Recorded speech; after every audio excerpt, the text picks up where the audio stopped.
오늘의 말씀은 창세기 12장 1절에서 3절 말씀입니다.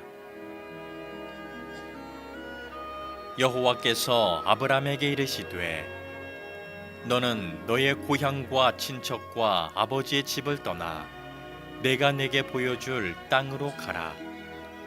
내가 너로 큰 민족을 이루고 내게 복을 주어 내 이름을 창대하게 하리니 너는 복이 될지라. 너를 축복하는 자에게는 내가 복을 내리고 너를 저주하는 자에게는 내가 저주하리니 땅의 모든 족속이 너로 말미암아 복을 얻을 것이라 하신지라. 아멘.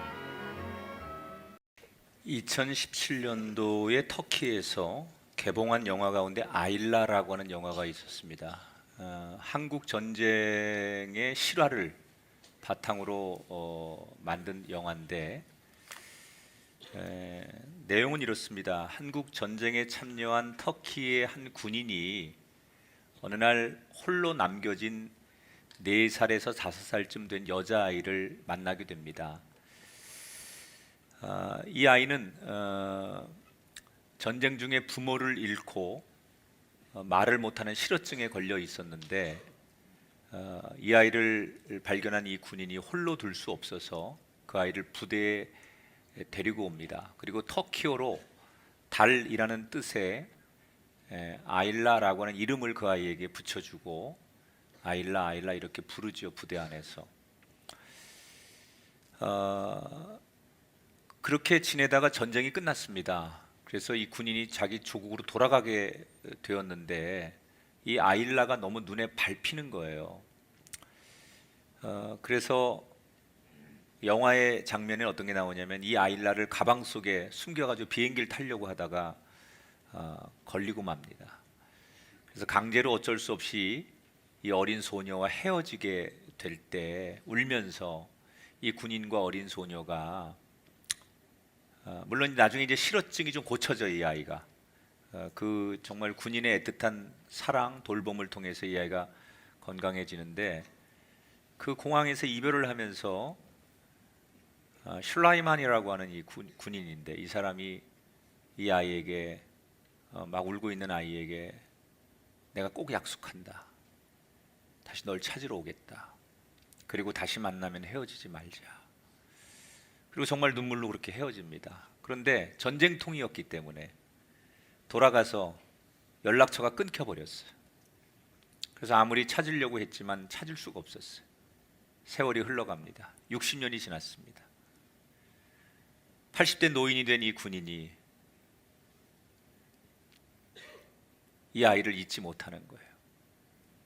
그래서 죽기 전에 슐레이만이 이 아이를 찾고 싶어서 한 방송국에 도움을 요청하고 이 사연이 접수되어서 방송국에서 방송국의 도움으로 극적으로 재회를 합니다. 그때는 20대의 군인이었고 4, 5살 된 꼬마였는데 세월이 지나 80대 노인과 60대 노인이 만나는 거예요. 그러나 60년 만에 만난 그들은 마치 60년의 세월이 어제인 것처럼 60년 전의 약속을 또렷이 기억하고 눈물로 그 약속을 지킨 것에 감사하며 부둥켜 안는 모습으로 영화가 끝납니다.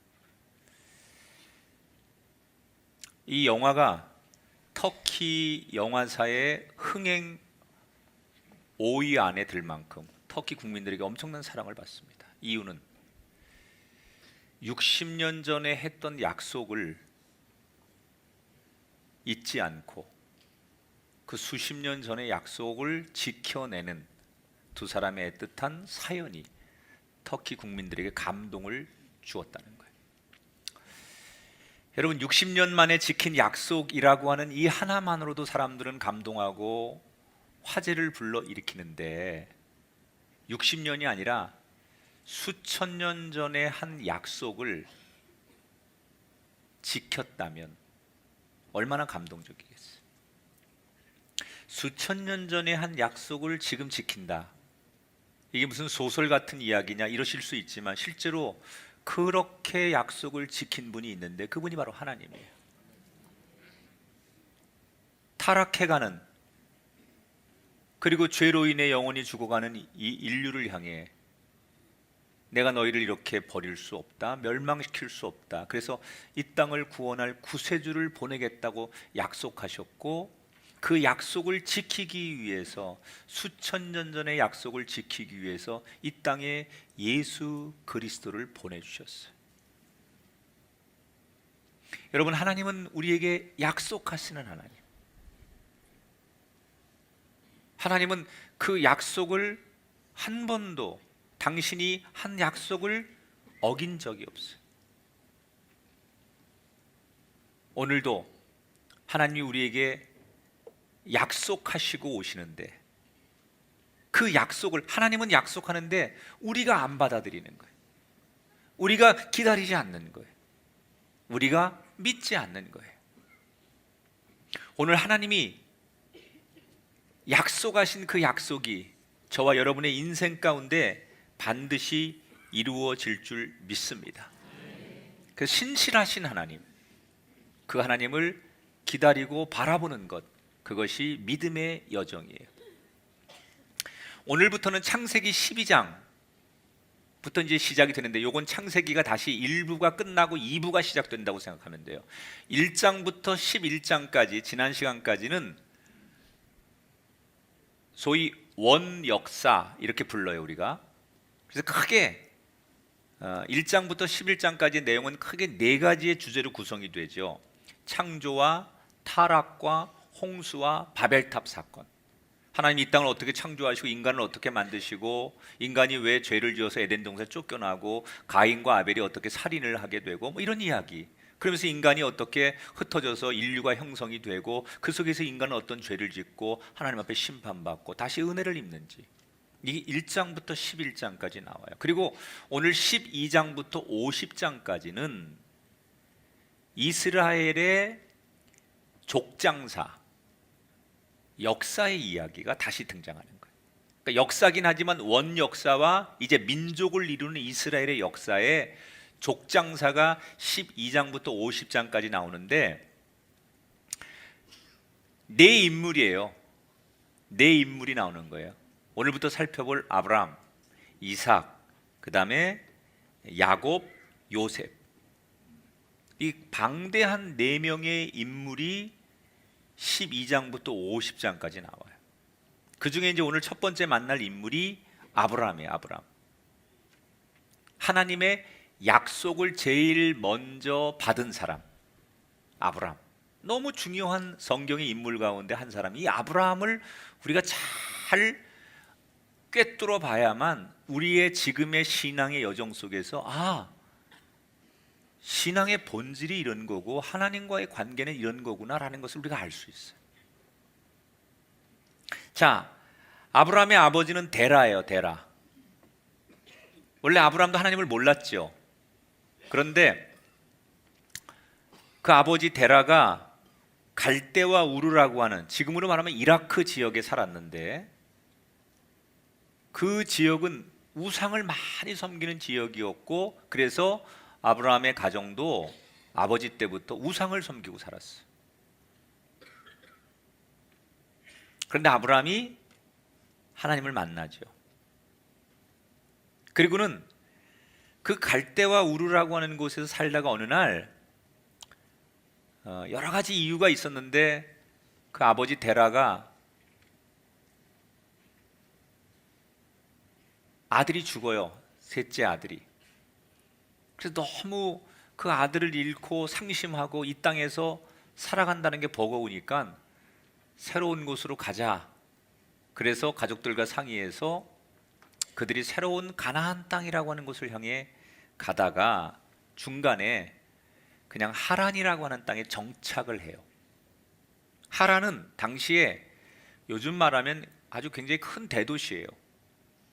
교통의 요지고 상업의 중심지고 사람들이 많이 사는, 고대 문헌에 보니까 당시에 한 20만 명 정도가 모여 사는 엄청난 대도시죠.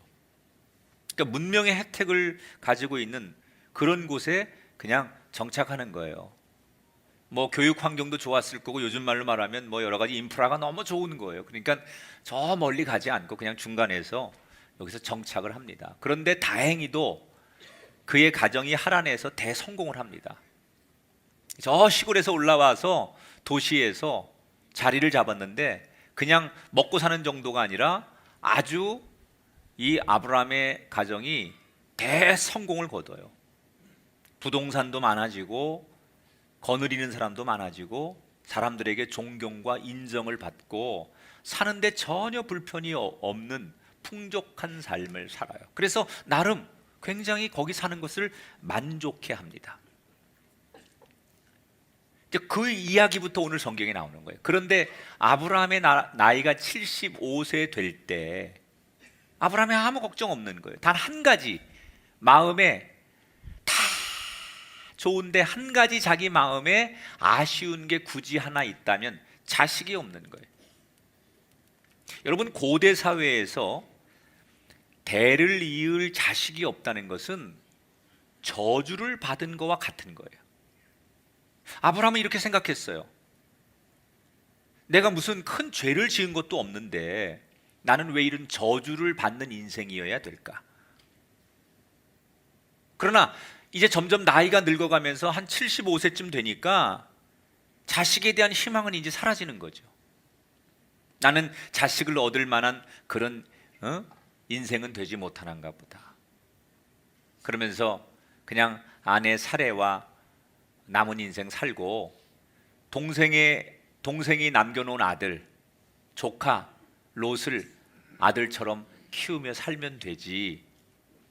그렇게 나름 위로하고 만족하고 살아가고 있었어요. 그런데 어느 날 하나님이 그렇게 만족하고 살아가는 아브라함에게 일방적으로 강력한 하나님의 음성이 아브라함에게 들려오는 거예요.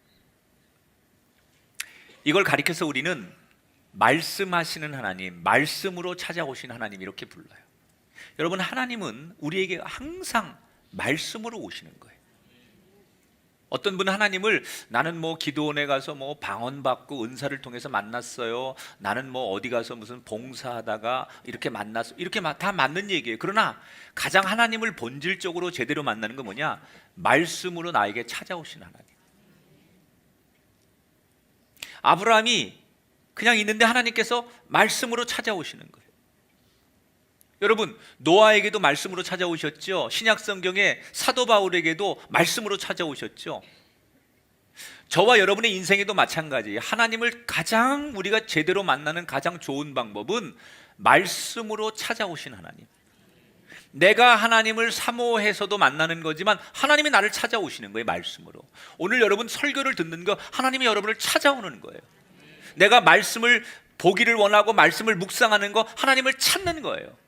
오늘 말씀 들으면서 예배 중에 찾아오시는 하나님, 말씀하시는 하나님, 나는 가만히 있는데 나에게 오시는 하나님을 만나는 거예요. 그런데 여러분 누구든지 그 말씀으로 찾아오시는 하나님을 만날 때 어떻게 됩니까? 그들의 삶이 바뀌고 인생의 목적이 바뀌고 허무하던 인생이 확신으로 바뀌는 거예요. 그래서 우리가 하나님을 만날 때 많은 교회와 교인들이 말씀으로 하나님을 만나야죠. 다른 어떤 인위적인 것 가지고 하나님을 만나는 것은 대단히 옳지 않다.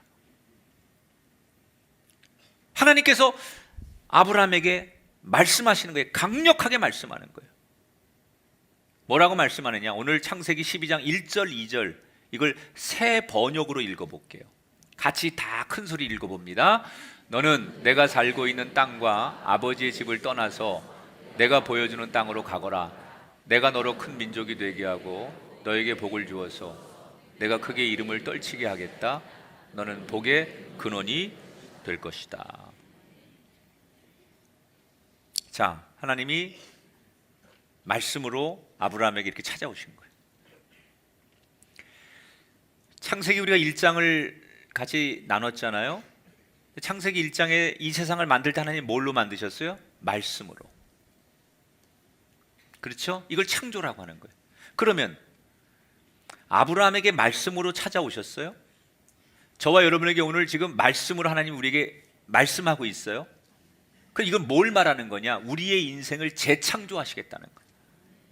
말씀으로 나를 찾아오신 하나님을 만난다는 건 내가 말씀의 은혜를 받고 아멘하고 말씀의 확신을 갖고 말씀이 나의 삶을 변화한다는 건 뭘 말하는 거냐? 여러분의 가정과 여러분의 인생을 하나님께서 재창조하신다는 거예요. 그래서 누구든지 말씀이 제대로 들어가면 그의 인생이 바뀌어요.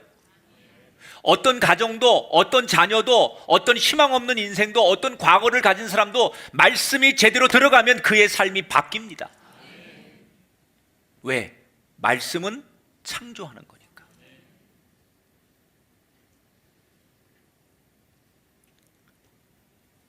하나님께서 뭐라고 말씀하세요? 이제 가나안으로 가라. 너를 통해서 큰 민족을 이룰 것이고 너는 복의 근원이 될 것이다. 여러분 엄청난 축복이 이게요. 너를 한 민족을 이루는 최초의 시작이 되게 하겠다.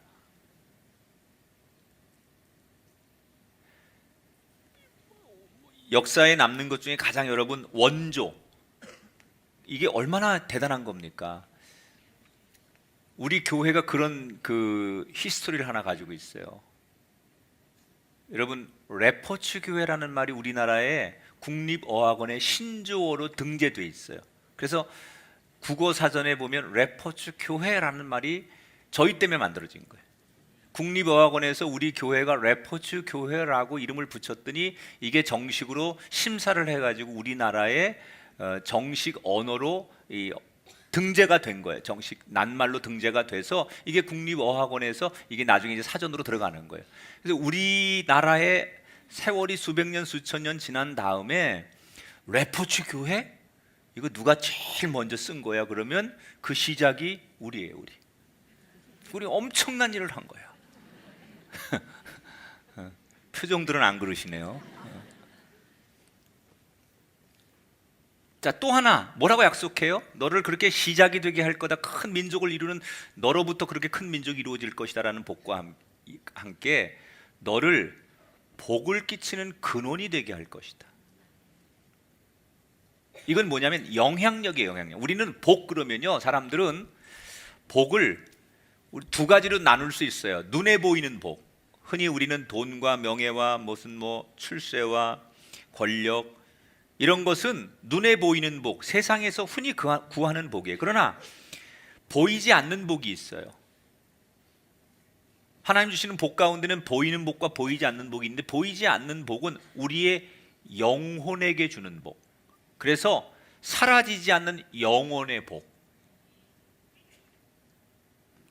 지금 아브라함에게 하나님께서 복을, 너는 복의 근원이 될지다, 그런 말은 너 부자 되고 너 명예를 얻고 이런 복을 얘기하는 게 아니에요. 이거는 정확히 우리말로 내가 재해석을 하자면 영향력 있는 인생이 되리라. 여러분 어떤 사람이 영향력이 있으면요, 재벌들도 돈이 움직입니다. 그 사람의 말 한마디에 돈이 움직이고요, 권력가들도, 인기 있는 사람도 그 사람의 영향력 앞에는 무릎을 꿇습니다. 그러니까 하나님께서 아브라함에게 주시는 복은 전인적인 복이에요. 네가 영향력이 있어서 이 세상에 돈 있는 사람도 권력과 명예를 가진 사람도 너의 말 한마디에, 너의 눈빛 하나에 움직여질 수 있는 그런 영향력. 멋있잖아요? 그런 복을 하나님이 아브라함에게 주시겠다는 거예요.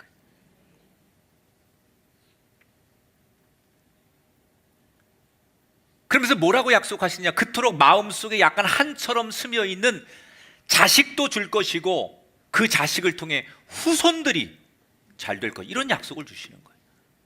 이게 여러분 엄청난 약속이에요. 이 말을 들은 아브라함과 아내 사라의 심정이 어땠을까요? 하나님이 자식을 준다고 하니까 너무 좋았을까요? 저는 안 그랬을 거라고 생각해요. 대단히 아브라함이 마음이 심란하고 이 이야기에 마냥 기뻐하지 않았을 것이다. 왜? 하나님 주신 축복은 너무너무 대단한 거고 그 약속을 하나님이 지키실 거라는 것도 믿지만, 그러려면, 그 약속이 이루어지려면 내가 먼저 해야 될 전제 조건이 하나 있는 거예요. 그게 뭐냐? 내가 있는 땅과 너의 아버지의 집을 떠나라는 얘기예요.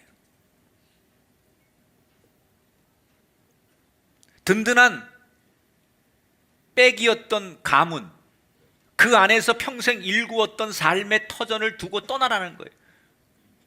여러분, 오늘날도 이민이라는 것은요, 대단히 어렵고 불안하고 힘든 건데, 이 고대 사회에서 이민이라는 건요, 말도 못해요.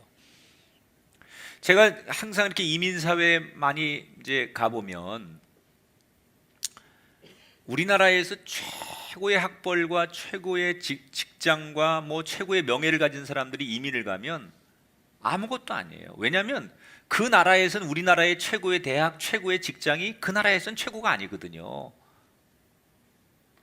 언어도 새로 시작해야 되고, 여기선 최고였지만 거기 가면 최고가 아니에요. 그건 아무것도 아니야. 우리들은 최고지만 그 사람들은 알지도 못해요. 그래서 가장 밑바닥에 다시 시작하는 거예요. 그러니까 이민은 정말 힘든 거예요. 뭐 투자 이민? 말처럼 쉬운 게 아니에요. 그래서 우리 1세대들이 이민 가서 정말 고생 많이 하죠. 이 고대 사회에서는요, 말할 수 없는 고통이 뒤따라요. 이 씨족 사회, 작은 단위를 가지고 있는 이 사회에서는 낯선 사람이 오면 그 사람들을 밀어내요. 그래서 누가 낯선 사람이 우리 지역에 이민 오는 걸 원하지 않아요. 그러니까 만약에 아브라함이 지금 하나님의 약속을 믿고 어딘가로 가야 된다면 너무 많은 것을 감수하고 각오해야 돼요. 그래서 심란하는 거예요.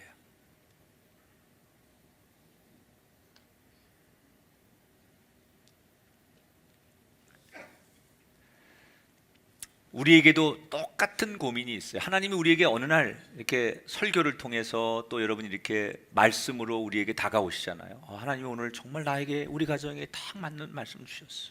이거 정말 내 말씀, 이렇게 하나님이 나에게 말씀으로 찾아오신 걸 느껴요. 그런데 갈등이 생기는 거예요.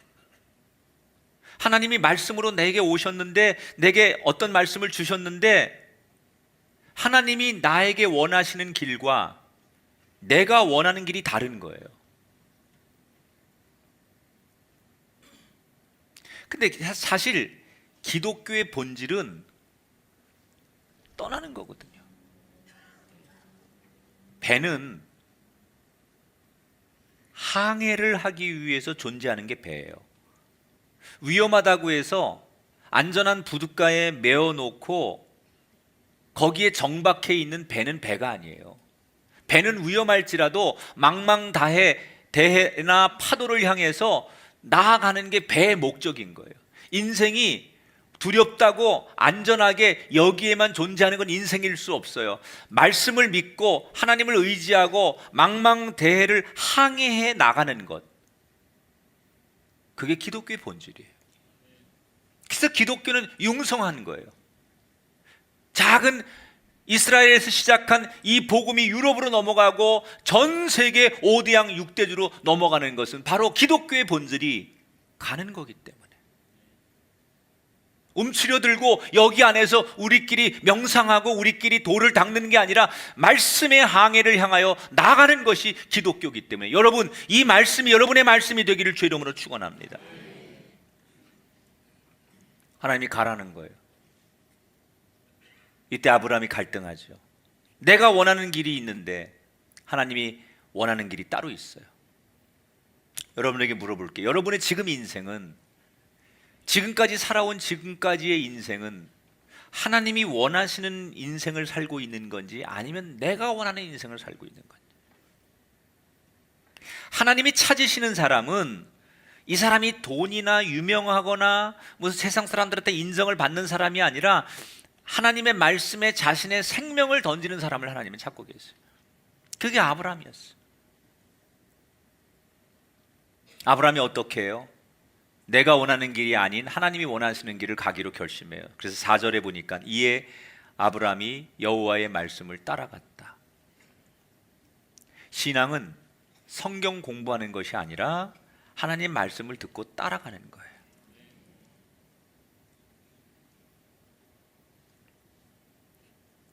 하나님 말씀대로 가문과 터전을 뒤로 하고 아브라함은 가나안으로 갑니다. 자, 이 이야기를 할 때 많은 설교가들이 이렇게 얘기합니다. 야, 그 모든 것을 내려놓고 떠난 그 아브라함을 우리가 본받읍시다. 순종하고 가는 아브라함을 본받읍시다. 물론 이 설교에 우리가 얼마나 많은 은혜를 받았는지 몰라요. 그러나 저는 여러분에게 오늘 모든 것을 내려놓고 떠난 그 아브라함의 겉모습이 아니라 그 겉모습 속에 담겨있는 그의 마음을 한번 봤으면 좋겠어요. 다 내려놓고 포기하고 떠났어요. 그런 겉모습의 행위에 우리가 감격하는 게 아니라 그의 마음 속에 무슨 생각이 있었을까? 자, 떠나기 전에 아브라함이 다 결정하고 하나님 앞에 기도했겠죠. 뭐라고 기도했을까요? 아마 저라면 이렇게 기도했을 것 같아요. 하나님, 나한테 중요했던 모든 것을 다 하나님 앞에 드립니다. 내려놓는 게 아니라 하나님 앞에 다 드립니다. 저는 이제 하나님 앞에 다 드리고 빈털털입니다. 그러니 저를 붙잡아 주시옵소서. 아브라함이 여러분 포기한 게 아니라 자기에게 가장 소중했던 것, 놓고 싶지 않았던 것을 하나님 앞에 드렸다는 거예요. 드렸다는 거예요.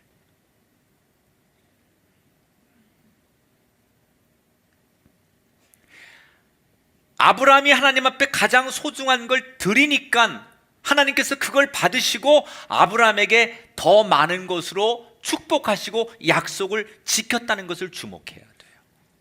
아브라함이 그런 결정을 했을 때 아버지를 비롯한 사람들은 아브라함을 말렸어요. 그리고 비웃었어요. 너 미쳤냐? 이 좋은 행복한 조건을 놔두고 왜 사서 고생을 하고 너 알 수 없는 그 땅에 어딜 간다고 왜 이 좋은 곳 놔두고 고생길을 가느냐? 그런 모든 비웃음과 손가락질을 뒤로 하고 아브라함은 떠났어요. 그랬더니 어떻게 되느냐? 6절에서 9절에 보니까 가나안 땅에 들어가요, 결국. 그리고 가나안 땅에 들어가서 세겜 땅에 이르고 베델 동쪽 산으로 옮겨 장막을 치고 또 남쪽으로 옮겨갔다, 그렇게 나와요. 자, 여기서 우리가 두 가지를 주목해야 돼요. 아브라함이 결국 그렇게 모든 사람의 비웃음을 뒤로하고 가나안 땅에 갔는데 그가 옮기는 인생길에서 말씀을 따라가면서 두 가지의 특징이 있어요. 첫째는 가는 데마다 제일 먼저 단을 쌓고 예배를 드려요. 아브라함이 세겜 땅에 가든지 베델에 가든지 어딜 가든지 가는 데마다 단을 쌓고 하나님 앞에 감사의 예배를 드렸어요. 이게 아브라함이 가지고 있는 특징이에요. 여러분, 저는 여러분에게 늘 강조하는 거, 우리 교회에서, 아니 그리스도인에게 예배를 앞서면 안 돼요. 어떤 것도 예배를 앞서면 안 돼요. 우리에게 가장 중요한 것은 하나님 앞에 예배를 드리는 거예요. 그래서 그 어떤 행위와 어떤 모임도 예배를 앞서면 안 돼요. 예배가 먼저예요. 예배가 살아나야 돼요. 아브라함은 가는 곳마다 다른 거 하지 않아요. 뭐 가서 뭐 사람들과 교제하고 사람들과 인맥 쌓고 그 다음에 예배드리고 뭔가 일단 내 자리를 마련하고 성공하고 삶의 터전을 가꾼 다음에 그때 봉사하고, 그거 아니에요. 제일 먼저 예배하는 거예요. 제일 먼저 단을 쌓는 거예요. 예배보다 앞설 수 없다는 거예요. 이게 아브라함이 보여주는 신앙의 원칙이에요. 두 번째, 아브라함이 낯선 땅에 그렇게 많이 옮겨 다녀요. 왜 옮겨 다녔을까요? 아브라함의 직업은 유목민이에요.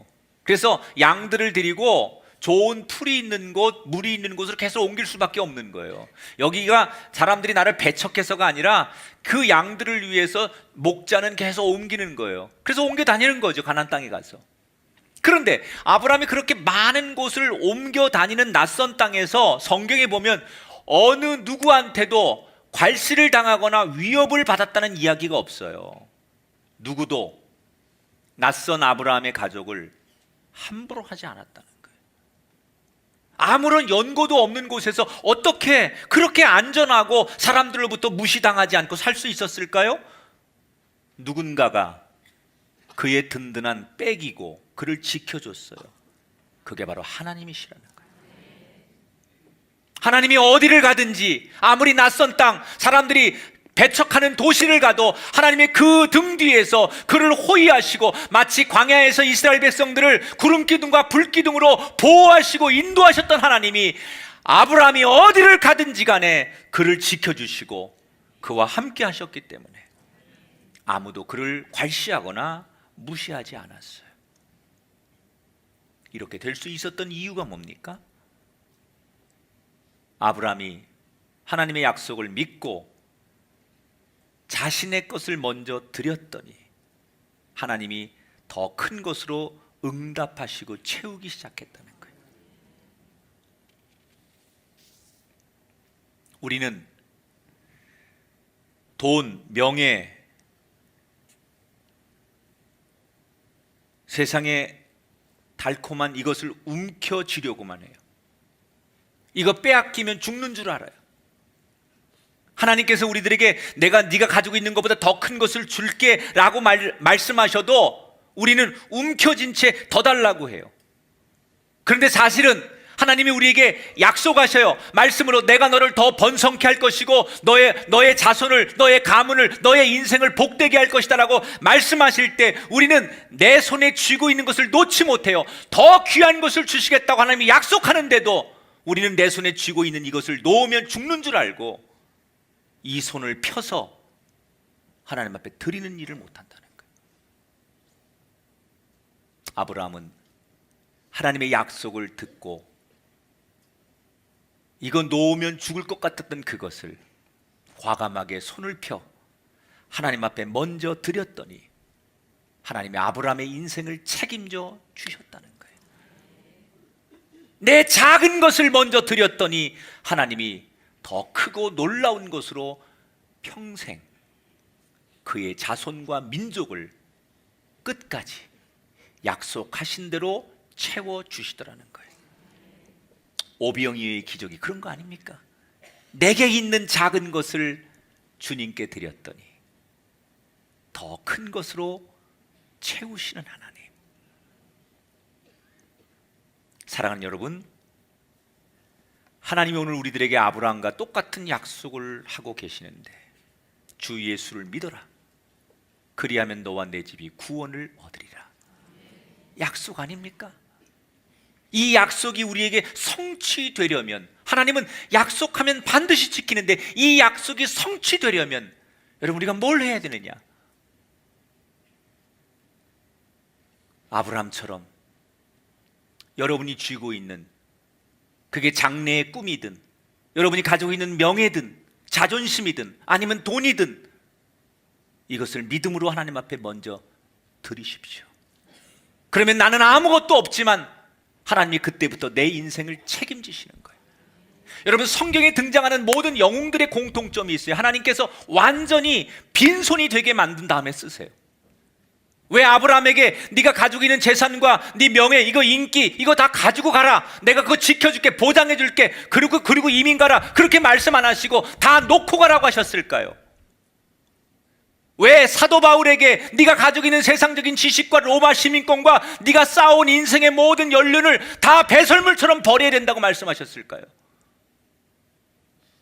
여러분 보세요. 인간은요, 내가 세상에 의지할 수 있는 게 요만큼만 남아 있어도요, 그 미련을 못 버리는 게 인간이에요.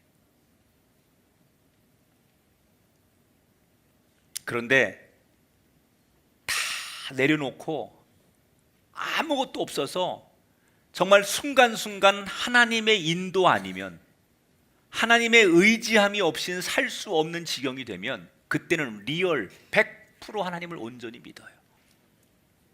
양다리 걸치는 게 아니라 온전하게 하나님을 믿는 거예요. 매주마다 제 방에 환자들이 수술을 앞두고 기도를 받으러 와요. 근데 이제 수술을 받으시는 분들이 여러 가지 병명들이 있지만 특히 이제 요즘은 암이라든지 이런 병들이 많잖아요. 이런 질환들이. 그 교인들이 오십니다. 근데 평상시 참 건강했던 분들이고 이분에게 그럴 줄 몰랐는데 나이도 젊고 그런데 그런 질병을 가지고 오는 거예요. 그럼 이제 수술을 앞두고 흔히 의사들이 이게 수술할 만큼 이런 병명입니다 해서 수술을 결정합니다. 그리고서는 흔히 이건 일단 수술을 해서 개복해봐야 전이가 됐는지 안 됐는지도 알 수 있습니다라고 딱 그렇게 얘기를 하고서 수술 날짜를 앞두고 기도를 받으러 오시는 분들의 믿음은 100% 리얼이에요. 자기가 가지고 있는 뭐 다른 거 의지할 게 없는 거예요. 이 순간만큼은 하나님이 나를 죽이든 살리든 하나님께 내 생명의 주권이 있다는 것을 알기 때문에 모두가 그 순간에 와서 진실한 눈물과 함께 기도를 받으시고 하나님이 함께 하시길 간절히 원하는 그 믿음을 하나님 원하시는 거예요. 아브라함에게 네가 가지고 있는 그 하란의 명예와 아버지로부터 받은 그 재산과 네가 가지고 있는 명예 이런 걸 유지하고 하나님의 축복을 약속을 받는 그것이 아니라 다 내려놓고 아무것도 없어서 내가 걸어가는 길 한순간 한순간 하나님의 인도하심이 아니면 단 한 발짝도 내딜 수 없어서 한 발짝을 내디딜 때마다 하나님이라고 부르는 그 진실한 고백을 듣기를 원하신다는 거예요. 나는 여러분이 이 고백의 주인공이 되기를 축복합니다. 나는 아무것도 없지만 하나님이 책임지시는 인생하고 나는 남들보다 가진 게 많지만 하나님의 돌보심을 받지 못하는 인생하고 끝에 가보면 아무것도 없는 것 같았지만 하나님이 책임져 주시는 인생, 그의 자녀들, 그런 가문을 만들어야 될 줄 믿습니다. 너 근심 걱정 말아라. 주 너를 지키리. 주 날개 밑에 거하라. 주 너를 지키리.